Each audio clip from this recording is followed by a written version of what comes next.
All right. What's your name? First name? My name is Ardeshir Omani, and I'm a retired mathematics teacher in New York City. And I've been in this country 47 years. I studied political economy and mathematics.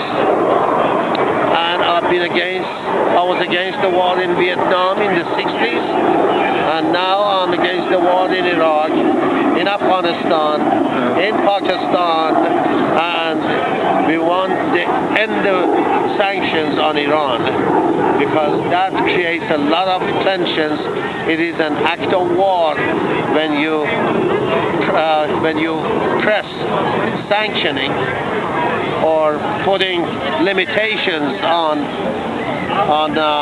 trades between one country and another. That creates tensions and problems, and probably is the beginning of a war. And what we are asking the people of the United States to call Obama, to call the State Department, to call Hillary Clinton, and tell them that this is not the way to normalize relations. The Iranian leadership would like to see normalization of relations between the United States and Iran and a normal trade and commerce between the two countries. In the last 10 years, 20 years that the United States has imposed sanctions on Iran, the American business has lost billions of dollars that could have earned through normal trade relations. And you don't like. I heard you talking about other military operations from the United States in the Middle East. Yeah. You don't like. You mentioned Iraqis, Afghans. You don't like the Predator drone attacks into Pakistan, I think. That's right. By the United States being in Iraq and daily bombing that country, or Afghanistan, or Pakistan. In fact, all around Iran has been militarized, imposed war on the neighbors, and it creates lack of security, lack of civility, lack of peace-minding individual people, and this is threatening Iranian people because the United States has about 700 military bases around Iran. Iran has not attacked any country in the last 300 years. And I don't know why the United States from 10,000 miles away comes and occupies practically the Persian Gulf and brings tens of nuclear ships inside that body of water. And this is not friendly, this is not civility, this is not civilization, this is not democracy, this is nothing good. It's killing other nations and other people. That creates resentment for another 50 years to 100 years, because the United States carried out a coup in 1953 against the democratically elected government of Dr. Mossadegh. Since then, Iranian people have not felt anything good in their hearts with regard to what the United States has to say. But they love the American people. I'm an American, and I'm an Iranian American. They do. People in Iran all the time say, please tell the American people we love them. We just don't understand why their government keeps threatening us. We haven't done anything. We were in Iran, both of us, a month and a half ago. Are you originally from there? Yes, it's a beautiful country. Fantastic, especially around the Caspian Sea.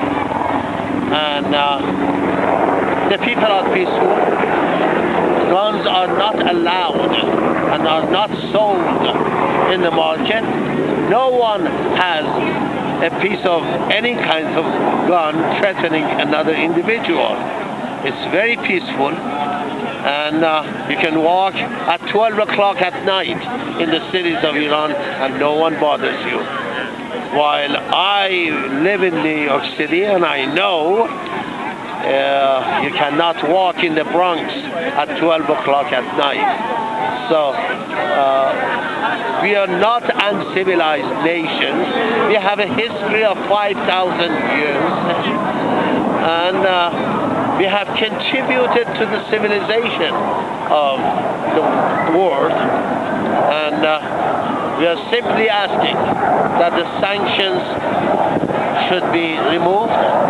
And that's a good sign if Obama is courageous to do that, has the courage standing to the Republicans and to the conservative Democrats that continuation of war and sanctions is not in the interest of the working class of the United States or the working class as a whole. No, I got enough. But people say they're sanctioning them because they think Iran's trying to get a nuclear weapon. You see, let's assume they were right. Let's assume they're wrong. But let's assume they were right. And according to the research institutes of the United States, Iran would not be able to make the first one single uno atomic bomb in 5 years or 10 years. What nation has lost its mind that it's going to threaten a country with 6,000 atomic bombs with one bomb? Unless that nation wants to carry out a suicide. So it is fallacious to begin with. Iran has always said, we are not here to make atomic bombs. Just now, United States is making daily, annually, making atomic reactors around the country. The Germans have 100 of them. The French have so many of them. And the United States doesn't go and tell the Germans and the French and the country itself here, 6,000 atomic bombs. Who has violated nuclear non-proliferation treaty? United States is the first one violation. And why India is not even a member of NPT? And Pakistan is not a signatory to the NPT.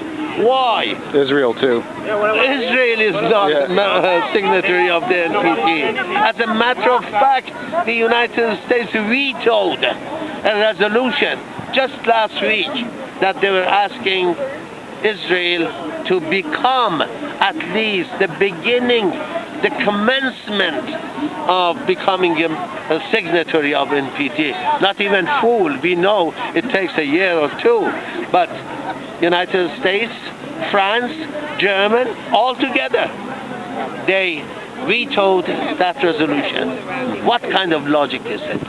What kind of sanity is it? Why Israel should be left to have 300 bombs, and sometimes they say 420. And why? And is the United States really scared of one little bomb of North Korea or Iran? No, they're not. They use this as an excuse to oppress, suppress, carry out a coup, strengthen the opposition to the country.